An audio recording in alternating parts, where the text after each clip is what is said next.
So in this video, I'll show you one way that you can use Mote to make your planning a little bit easier in Google Classroom.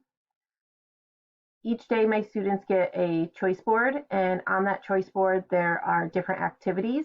And for E&L students, one of the ways that we help them is by providing them with audio directions. Using Mote, I can quickly add directions to each of the activities on my Google Slides. All I need to do is click the button at the top. I'll click to start, and then I'll record myself. Can do math. Go to Seesaw to do the activity. Telling time sort. Once you're done, you just click. And you can play it to hear it back, but if you know it's all set, you can just click insert.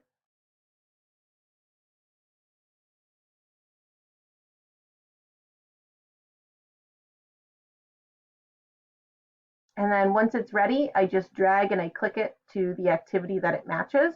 And now when my students are completing their activity board, they can easily just click on the purple speaker and hit the play button, and they will hear the directions read to them for each activity.